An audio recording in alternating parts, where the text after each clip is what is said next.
Saludos tecnoditos, soy José Luis de Canvatronic.com y vamos a hacer un vídeo para dar un poco de luz al tema de los relés de estado sólido.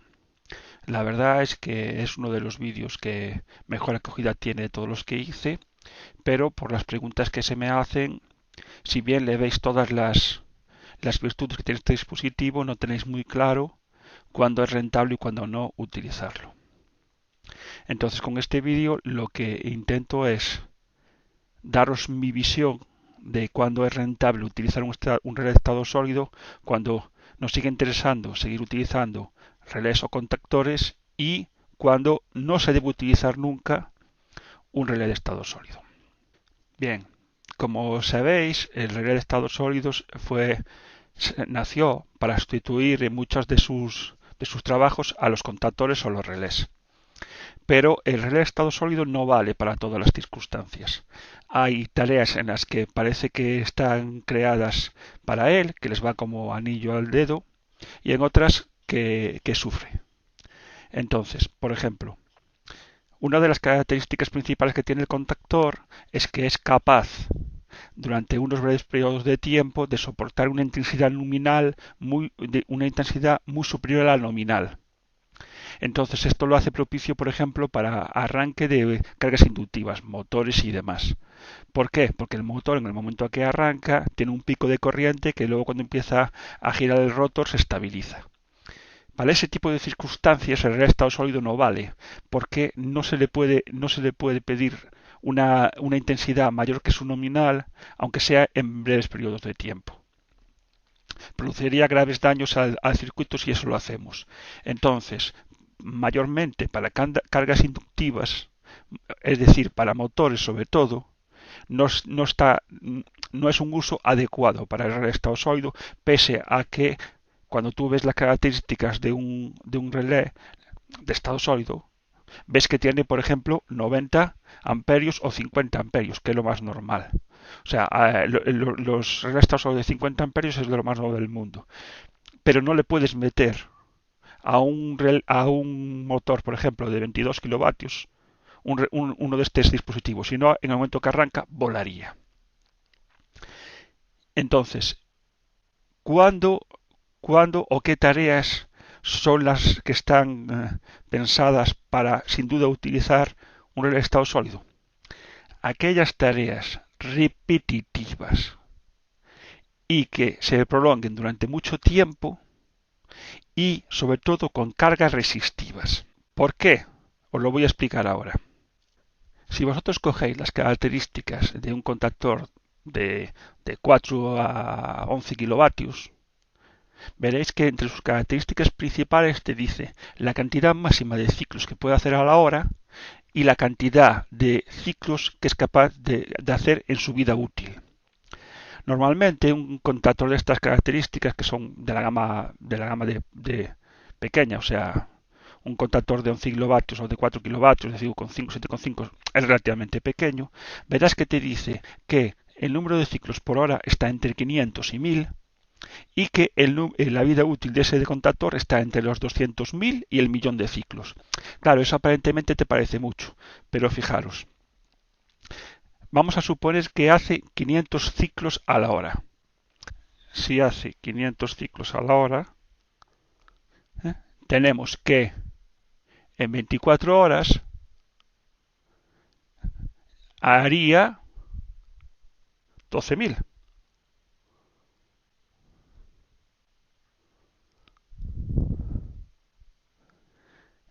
Eso sería en un día.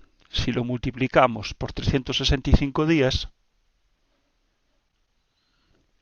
nos da que estaríamos utilizando, esto daría 4.380.000 ciclos. Eso quiere decir que cada 4 veces tendríamos que cambiar ese contactor suponiendo que tenga 1.000.000 de ciclos.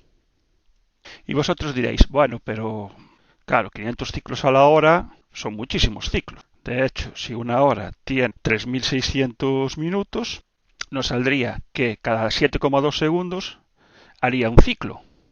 Y vosotros os diréis, bueno, pero un ciclo cada 8 segundos es muy poco. Depende de la utilidad que estéis dando.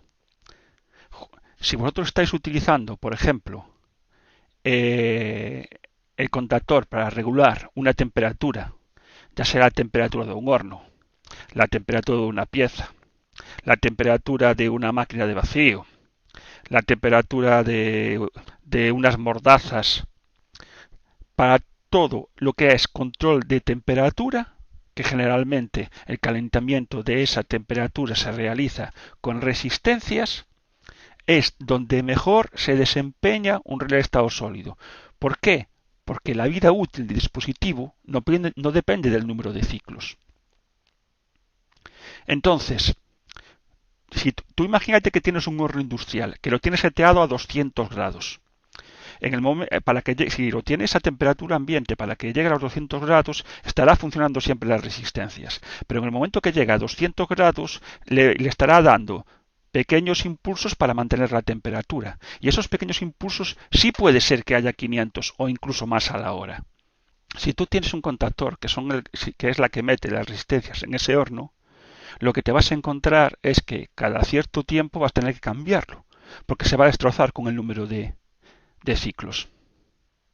Entonces ahí es el ejemplo ideal para utilizar un relé de estado sólido. Si por contra tú tienes una bomba, por ejemplo una bomba de achique que te entra, aunque sea una vez cada 15 minutos, ese ciclo cada 15 minutos sería 4 ciclos, sería 4 ciclos a la hora, que multiplicado por 24 horas nos daría un total de 96 ciclos al día. Con lo cual, para hacer la vida útil del contactor, nos llevaría muchísimos años, no sería un problema. Entonces, siempre que vayáis a montar un relé de estado sólido, tenéis que mirar si os compensa, porque lo que es el relé es muy bonito, pero generalmente hay que meterle disipadores muy grandes. Entonces, si necesitáis mucho espacio, más del que parece. Y muchas veces, si el problema lo puedes solucionar con un relé, te va a ser más efectivo. Lo que tienes que mirar siempre es la vida que te va a tener ese relé. Entonces, ¿cuáles son las aplicaciones típicas donde podemos utilizar nuestro relé de estado sólido? Pues en equipos de moldeo, en equipos de vacío donde te lleva resistencias para calentar, en maquinarias de empaque donde se calientan unas mordazas para sellar, en equipos de incubadoras y demás, en control de iluminaciones, en aires acondicionados y sobre todo en cualquier proyecto donde se necesite trabajar con cargas resistivas. Ahí es lo ideal para ellas, porque se hacen bastantes ciclos y ahí la diferencia con el contactor es enorme.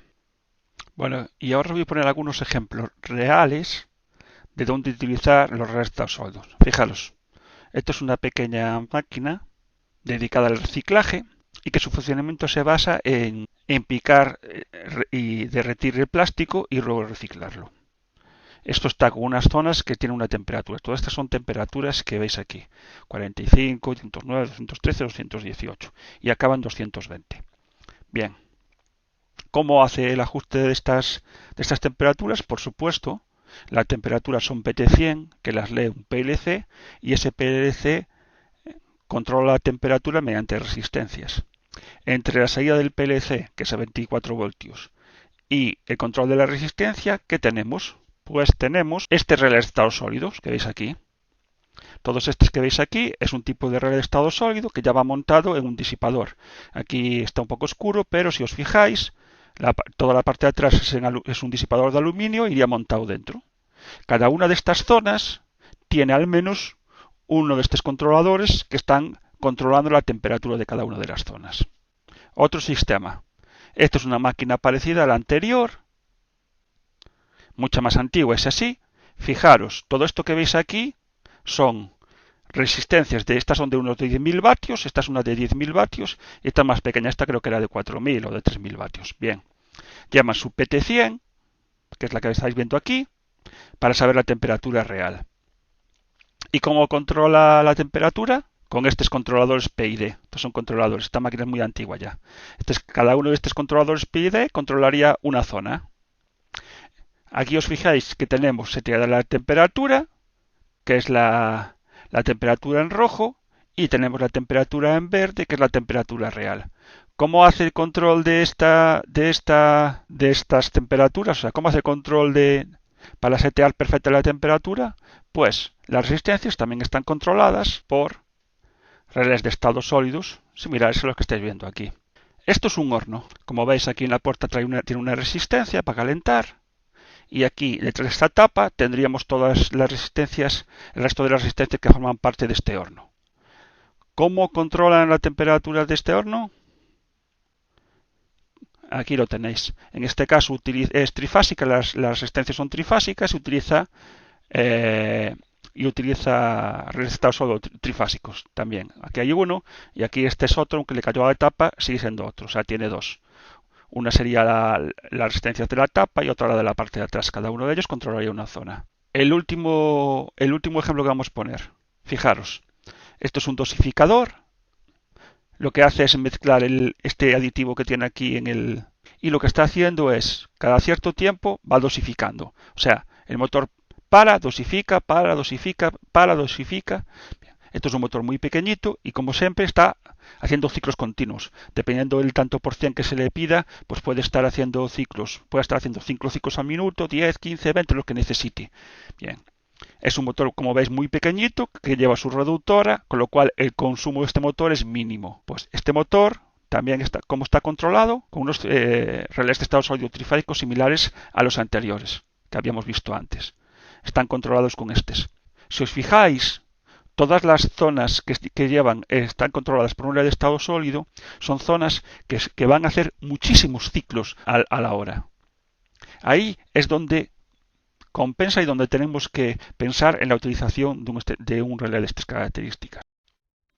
Bien, y ahora os voy a explicar cuál es el conexionado ideal de un relé de estado sólido. Esto es un trozo de esquema que nos vale perfectamente para seguir cuál es el patrón de conexionado de uno de estos componentes. Bueno, todo esto es un sistema trifásico, que es un sistema completo en el cual tenemos una PT100, que es la que nos da la temperatura. Tenemos un sistema de PLC que controla el disparo de los 3 relés de estado sólido. Tenemos un contactor de seguridad que habilita o inhabilita las 3 zonas. Tenemos los fusibles. Y luego esto que veis aquí es una válvula que es de refrigeración, porque estas resistencias son tan grandes que para mantener la temperatura a veces se le hace circular aceite térmico a una temperatura más baja para poder controlar cuando la temperatura se va. Subimos la temperatura calentando y bajamos la temperatura refrigerando. Bien, entonces, vayamos por partes. Aquí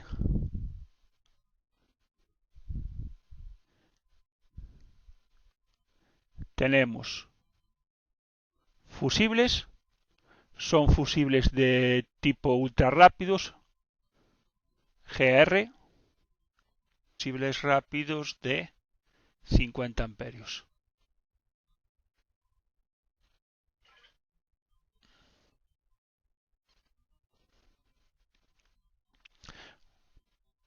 Luego tenemos el contactor que veis aquí. Este contactor es un sistema de seguridad por si alguno de estos relés de estado sólido se quedan en corto y hace que la temperatura se dispare. Como si se quedan corto no podríamos controlarlo con el disparo, lo que haríamos es poner un set point de seguridad y cuando suba, por ejemplo, de 300 grados, abriría aquí el contactor y dejaría sin tensión los relés de estado sólidos. Aquí tenemos los relés de estado sólido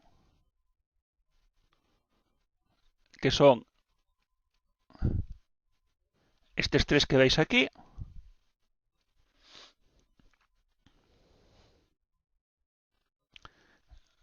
Estos son unos amperímetros que nos indicarían de forma visual si está consumiendo o no a la zona sin tener que andar con pinzas amperimétricas, es un sistema mucho más rápido. Y al final aquí lo que tendríamos sería una resistencia, en este caso son resistencias de 21 kilovatios y de 32 amperias, eso sería por fase. Es decir, tendríamos 32 amperios por esta fase, 32 amperios por esta fase y otros 32 amperios por esta fase. Con esta petición lo que haríamos sería medir la temperatura real y mediante una pantalla le daríamos un set point que sería la temperatura que queremos ajustar. Y como veis, el PLC lo único que nos hace sería controlar con una salida que sería por aquí. Tendríamos el disparo de los tres relés de estado sólido que, como veis, se disparan los tres al mismo tiempo. Por aquí tendríamos el enclavamiento del contactor y esta sería una válvula que abriría la refrigeración si la temperatura se nos disparara. Esto es un sistema clásico a la hora de montar los relés de estado sólido, no tiene por qué ser siempre así. El contactor este de seguridad se puede poner o no, pero si lo que queremos controlar es crítico, es mejor ponerlo porque es un sistema mayores que nos garantizaría de que estábamos cubiertos ante algún problema a la hora de que se pongan en corto los relés de estado sólido. Bien, y hasta aquí creo que esta explicación referente a los relés de estado sólido, a su uso y en qué proyectos deberíamos de tener como posibilidad poner este tipo de sistemas y en cuáles no merece la pena y sería mejor seguir utilizando el sistema clásico de relés o de contactores. Espero que este vídeo os haya gustado, ese dedito arriba para que la comunidad siga creciendo y nos vemos en el siguiente vídeo. Un saludo tecnoditos y hasta luego.